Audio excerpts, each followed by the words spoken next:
Zen is easily one of the most dominant players in the history of Rocket League. In the 4 months he's been pro, he has won every single tournament he has been in, including getting MVP to go with his World Championship win. So I asked 3 coaches from the RLU to look over 10 of his replays and put together why they think he is just that much better than the competition. Here's what they had to say.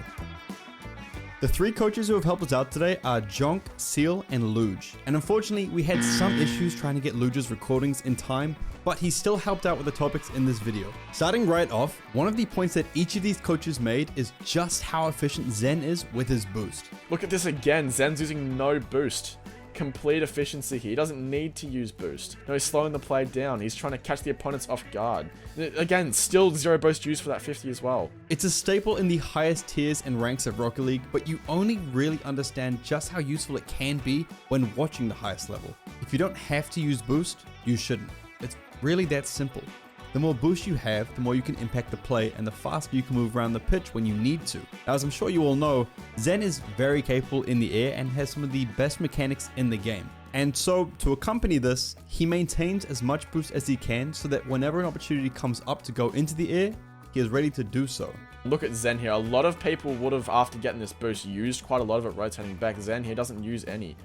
Even though he uses a bit, one thing I'd like to add is if he is using boost moving around the field, he is doing it along pads, so he can build speed slowly while maintaining 100 boost. The next point that I'll let Jonk cover completely, as I couldn't have said it better myself, is the use of mechanics and the understanding of mechanics to a greater degree. One thing that you'll see Zen do a lot compared to other pros is that he really understands and is able to apply his mechanics to their best potential. A lot of players, let's say in GC1 and below, will, what I say, just do mechanics. They don't use them. This is something that Zen is very, very good at while being consistently creative and creatively consistent. He knows that a flip reset is a very, very versatile mechanic, and he knows that flip resets can be used to a very dangerous level if done to catch the opponents off guard and done with air roll that seems to fake out the opponents. Look at his stagnant air roll here. Only air rolling around for the flip reset once the time comes to buy himself time and fake the actual touch. That's how Zen is, able to be so successful in offense, because his air roll is kind of deceptive. Now, the next point I think is important to show here comes from Seal, which highlights that while he is mechanically insane, it isn't all he is. Good for long kickoff, gets the ball through the opponents. And at this point, it's important to realize that a lot of talented players are gonna ego for mechanics, but not Zen. The fact that he realizes when his teammate has a better touch than he has, or a better opportunity to score from, he will always decide to pass. You will never see this kid ego on his teammates, because he knows he's good.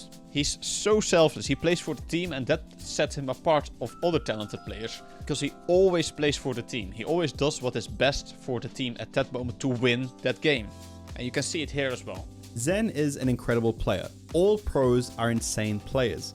But where some may go for solo plays or an ego play, Zen will pass and enable his teammates. Mech is important, but understanding when to use it and when not to is equally important. Now, once again, all of the coaches touched on the fact that Zen uses minimal air roll, and that's something I've covered a lot in the past. But just to reiterate, air rolling is a really important aspect of Rocket League. You air roll to get yourself into better situations, to recover faster, and to make controlling the ball easier.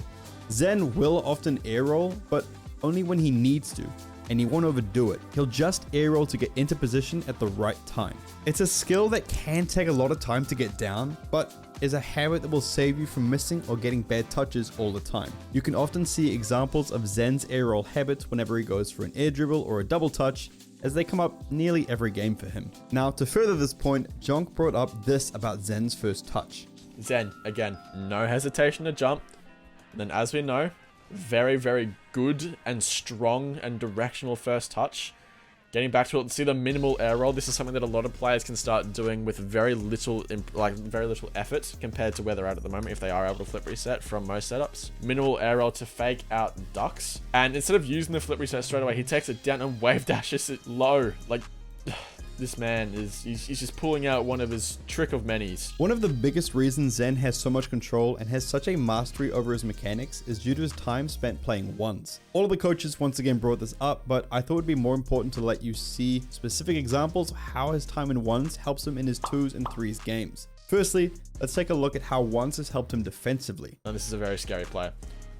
Very well defended by Zen. A lot of players would pre-jump here, but not Zen. He knows by the time Dux gets too close, he's able to jump. And the reason he doesn't jump is because he knows if Dux does anything else, he has the reaction time, the quickness, and the boost to, try and save it from wherever it goes. As you can see, Zen has been left in a 2v1, but instead of panicking or challenging early or rushing anything, he is calm. He takes a few boost pads and he follows his opponent's movements, relying on his reactions to save the ball if he were to flick it either way. In the end, he manages to hold off his opponent by himself and is able to push the ball to the side of the goal. The other aspect of his ones games that shows up every single game is his kickoff. Now, every player at the pro level needs to have a good kickoff, but being able to change yours up at a moment's notice is incredibly important as well. And Seal has picked out a really nice moment in a replay to break down a kickoff that Zen absolutely dominates. So I want to look into this kickoff real quick. I think it's very important to see what's going on right here. So I'm gonna slow it down. They both come in and I want you to pay attention to the distance from Zen and Sergeant.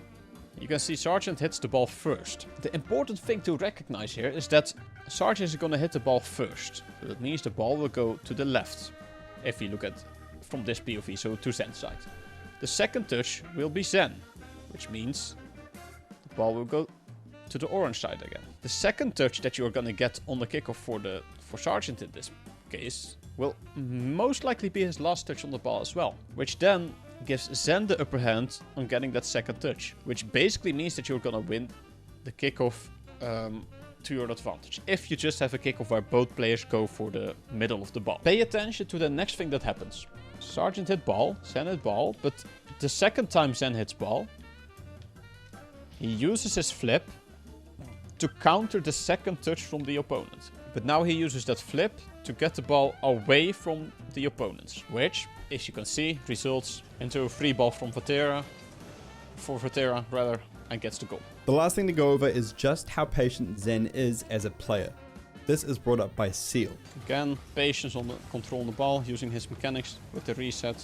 Doesn't quite get it over both opponents, but at least over one. And again, we see his patience in this play as well. Like, not sending himself onto the goal because he is not sure if he can score that. Just going for the safe route and just controlling the ball there. And then I really like this play because we've seen some fancy mechanics from Zen, and then he does this.